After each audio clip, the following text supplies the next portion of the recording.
Solving by factoring part 2. In this lesson, we want to use the zero product property to solve these polynomials for their zeros, but we need to first set them equal to 0 first and factor. So to use the zero product property, we must equal 0. So in this first example, we have our equation equal to 6. I need to first subtract 6 from both sides, so that way it's equal to 0. Notice that I did not subtract the 6 from the 5. This is because the 5 is not just a 5, it's a 5x. And 5x and 6 are not like terms, therefore they cannot be combined. Once I have my equation equal to 0, I can do some factoring. I'll use the AM method. I'll make two groups of parentheses, and I need to add to 5 and multiply to negative 6. So if I think about my factors of 6, they include 1 and 6 and 2 and 3. Now, since this is a negative 6, I need opposite signs. So 1 has to be a plus and 1 has to be a minus. If their signs are opposite, then 1 and 6 will have to be the pair that I use. Since it's a positive sign, positive 5, I'll keep my 6 positive, and I'll have a negative 1. So this way, positive 6 minus 1 is 5.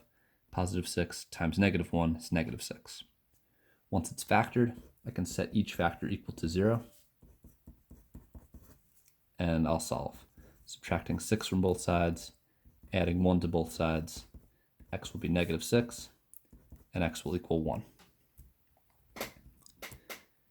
So this is the idea, just get everything to one side of the equation so it's equal to 0, then factor it, then we can set each factor equal to 0 and solve using the zero products property.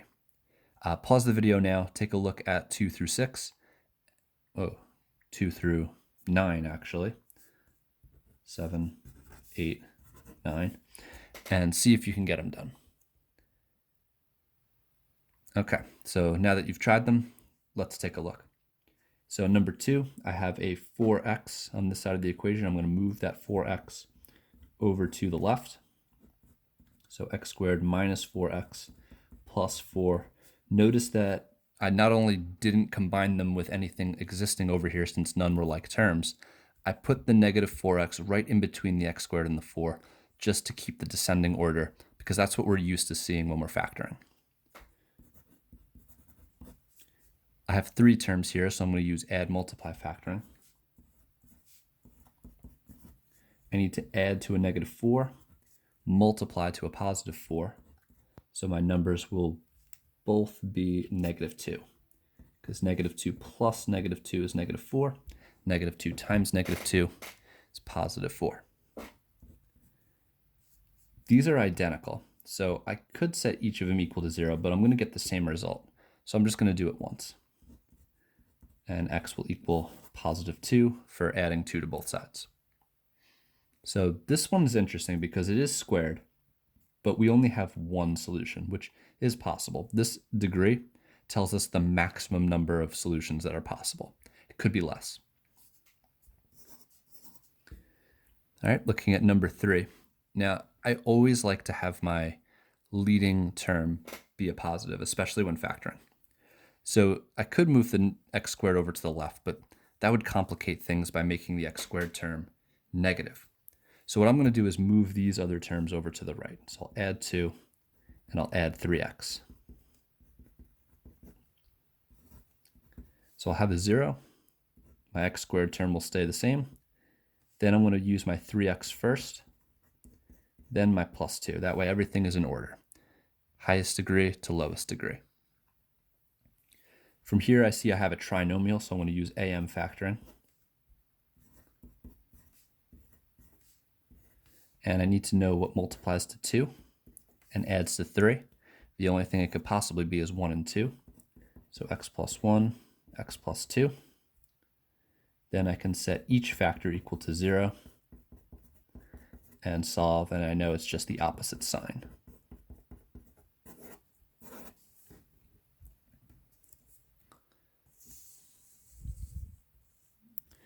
Okay, looking on to number 4. This looks tricky because we have a 2x squared, but once we solve, we're going to be moving the x squared away from this side of the equation, which will cancel out here. So I'll have x squared plus 5x equals negative 4. And then we want to move that 4. So x squared plus 5x plus 4 equals 0. All right, now it's equal to 0. We can factor and then solve. Again, we'll use AM factoring. What multiplies to 4 and adds to 5, we can use 1 and 4. X plus 1 equals 0. X plus 4 equals 0. This is our zero product property, setting each factor equal to 0. And then we can solve for each. It'll just be the opposite signs. Number 5, we have a negative x squared. I really don't like that. It's difficult to factor when our leading coefficient is negative. So I'm going to move everything over to the right. Add x squared to both sides. So negative 4x equals x squared plus 3. Notice I popped my x squared out front. And then I'll add 4x to both sides to create a 0. And I'll put that 4x right in between the x squared and the 3 to keep my descending order.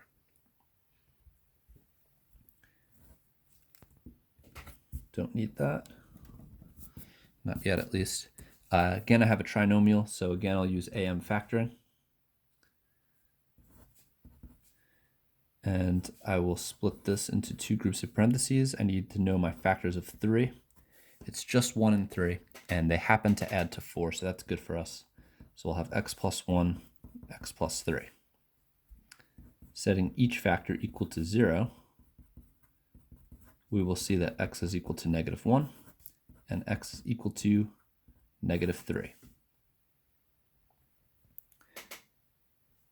In number 6, we don't have an x term, but that's fine. One method of solving something like this would be to subtract the 5 to both sides and square root.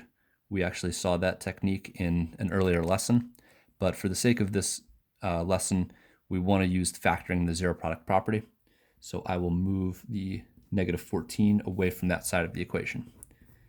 X squared minus 9 equals 0. Then I can factor this with difference of 2 squares. X plus 3, x minus 3. And then I'll have x equals negative 3 and x equals positive 3. Once you get comfortable with these, you might see the pattern. It's always just the opposite sign of what's in the parentheses, especially when your coefficient of x is 1.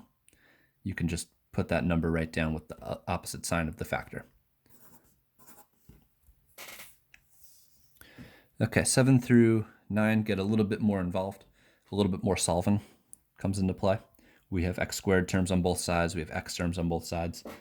I see that I have more x terms over here, so I'm going to go ahead and subtract x squared, and I'll also add x to both sides.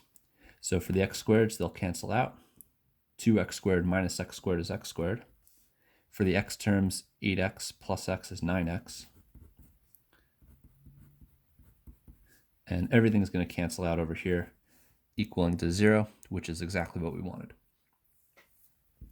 We'll use AM factoring. We have to add to 9, multiply to 14. The factors of 14, 1 and 14, 2 and 7, and that's it. And 2 and 7 will be our matching pair because they'll add to 9. X plus 2, x plus 7. Now it's factored. Now I can set each factor equal to 0.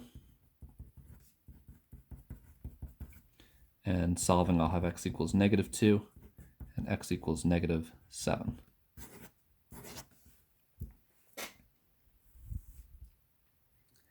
All right, looking at number 8, we have a negative 9 equal to negative x squared.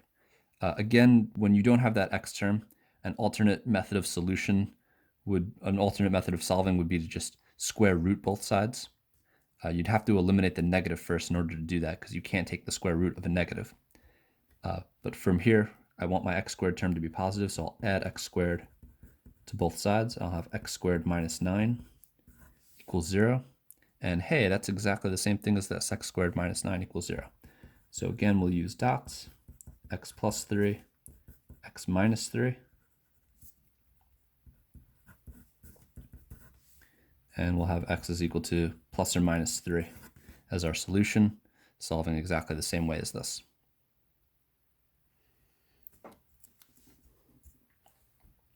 Number 9 looks like a whole bunch. We have all 3 terms on both sides of the equation. So let's just decide which side we want to have our terms on and which side we want our 0 to be on. I like to have my x squared term positive, and I have more x squared over here, and if I subtract 2x squared to both sides, that would keep my x squared term positive. Okay, I also need to eliminate this 5x because we want this side of the equation to be a 0. And we have to get rid of this 1, so I'd have to subtract that 1. So over here, all that stuff will cancel out, and it'll be equal to 0, exactly the way we want it to be. 3x squared minus 2x squared is x squared. Negative 13x minus 5x is negative 18x. And negative 18 minus 1 is negative 19. This is a trinomial, so I'll try and use add, multiply, factoring. Factors of 19, 1 and 19. Well, 19 is a prime number, so that means the only factors could be 1 and 19. And luckily, we can make an 18 with these two numbers, because this is a negative 19. So these signs need to be opposite. Since the 18 is negative, I need the bigger number to be negative. From here, I'll set each factor equal to 0. And we will solve x equals negative 1, add 19s, and x equals 19.